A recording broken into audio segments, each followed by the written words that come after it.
Hello দর্শক বন্ধু, তোমরা দেখতে পাচ্ছ বর্তমানে কিন্তু এখানে সরিষার জমিতে জলসেচ দেওয়া হচ্ছে। আমার এই দাদুর জমি, এই দাদু কিন্তু বর্তমানে কিন্তু সরিষায় জলসেচ দিচ্ছেন। অনেক চাষি আছেন সরিষার জমিতে এত পরিমাণে জল দেন, ১ থেকে ২ দিন বাদে সরিষা গাছগুলি কিন্তু সব মরে যায়। তাই চাষীদের সতর্ক করার জন্য আজকের ভিডিও। সরিষা চাষের ক্ষেত্রে জলসেচের পরিমাণ কত পরিমাণে দেবেন এবং জলসেচ দেওয়ার কতদিন পরে আমাদের রাসায়নিক সার দিতে হবে সেটা নিয়ে আজকের ভিডিওতে কথা বলবো। তাই চলো আজকের ভিডিও শুরু করি।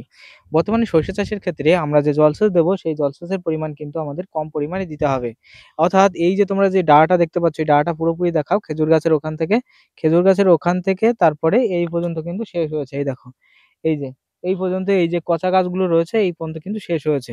এবার এই জমি যখন এই ডাঁড়াটা যখন হাফের বেশি বা তারও বেশি কিন্তু জল যখন চলে এসছে, মানে ৩ ভাগের যখন কিন্তু প্রায় ২.৫ ভাগ জল চলে এসছে, তখন কিন্তু এটা বন্ধ করে দিয়েছে।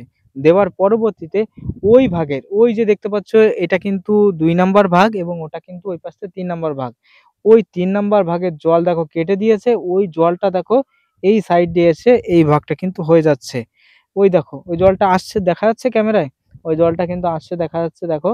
ওই জলটা কিন্তু এসে এই ভাগটা কিন্তু হয়ে যাচ্ছে। তার একটাই কারণ, কারণ সরিষা গাছের ক্ষেত্রে আমরা যদি পুরোপুরি এখানে টাপটুপ জল দিই, পরবর্তীতে সেই জল কিন্তু ছাপিয়ে ওই পাশে যেতে পারে, ওই পাশের জল এই পাশে আসতে পারে। এতে করে কিন্তু সরিষার গাছ কিন্তু ধীরে, ধীরে কিন্তু মারা যাবে। মিনিমাম সরিষার গাছের ক্ষেত্রে জলের পরিমাণ অল্প পরিমাণে দিতে হবে এবং রাসায়নিক সার কিন্তু আজকে জলসেচ দিলেন কাল বা পরশু দেওয়া যাবে না। দিলেই কিন্তু সরিষা গাছগুলি কিন্তু ধসা লেগে নষ্ট হয়ে যাবে। তাই সরিষা চাষের ক্ষেত্রে জলসেচ আজকে দিলেন অল্প পরিমাণে দিতে হবে। আর যদি জল বেঁধে থাকে সেই জলগুলিকে কি করতে হবে? নির্দিষ্ট আল দিয়ে কেটে বার করে দিতে হবে। অন্য জমিতে বা নালায় কেটে বার করে দিতে হবে। মানে সরিষার জমিতে অ্যাকচুয়ালি জল বাঁধিয়ে রাখা যাবে না।